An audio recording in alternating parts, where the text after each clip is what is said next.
Episode 21 स्वस्तिय ज्योतिष मंच.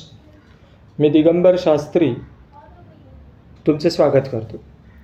आज एपिसोड 21मध्ये ग्रह जातकावरती कृपा करतात अवकृपा करतात म्हणजे नक्की काय ते आपण समजून घेणार आहोत, किंवा त्या प्रकार काय असतो हे जाणून घेणार आहोत.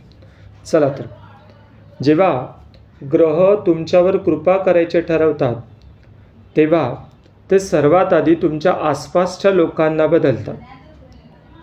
ग्रहांची सर्वात गूढ क्रिया म्हणजे तुमचा बाह्य संस्कार बदलून तुम्हाला अंतर्मनातून जागृत करणे.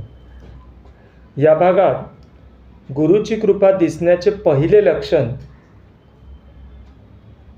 ते म्हणजे आपोआप योग्य लोक आपल्याला भेटतात, चुकीची लोक दूर होतात, मार्गदर्शन अगदी सहज मिळतं आणि मन शांतीकडे वळतं.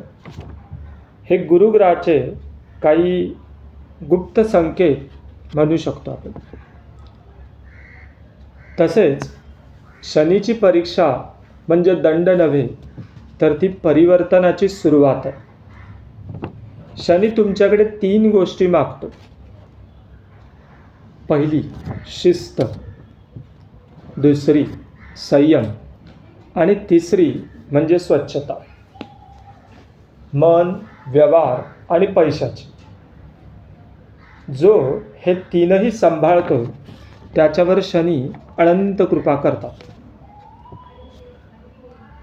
तिसरा मुद्दा म्हणजे चंद्रदशेत मानसिक बदल काय येतात, भावनिक बदल काय येतात. कारण चंद्र हा मनाचा कारक आहे. मन शुद्ध झालं की दशा महादशा तुमच्या बाजूने काम करू लागते. खरं तर प्रत्येक ग्रह तुम्हाला एकच प्रश्न विचारतो, तू तयार आहेस का? जो तयार असतो त्याला ग्रह पुढच्या चरणात किंवा आयुष्यातल्या पुढच्या पारीवर नेतात. जो नसतो त्याची मात्र परीक्षा वाढते. खरं तर कुंडली बदलत नसते. कुंडली पाहणारा मनुष्य बदलला की आयुष्य बदलते. कुंडलीत लिहिले ते काही अंतिम संकेत किंवा अंतिम नसतं. अंतिम त्या जातकाची म्हणजेच तुमची चेतना असते. ग्रह फक्त परिस्थिती देतात, पण त्याचा उपयोग कसा करायचा हे त्या जातकावर तुमच्यावर अवलंबून असते.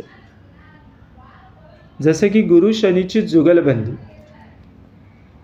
गुरु दिशा दाखवतो आणि शनी ती दिशा चालायला लावतो. जर दोन्ही एकत्र आले तर व्यक्तीच्या आयुष्यात मोठे परिवर्तन घडून येते. लोक उपाय करतात पण फळ मिळत नाही. याचं कारण एकच की लोक किंवा जातक त्याची वृत्ती बदलत नाही.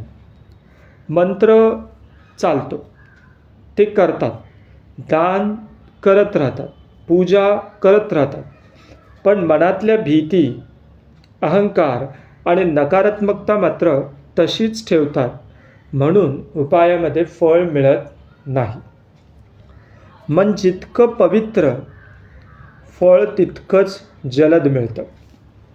चंद्र शांत असेल, बुध स्थिर असेल तर गुरु सक्रिय होतो. हा एक गुप्त सिद्धांत किंवा गुह्य सिद्धांत आहे.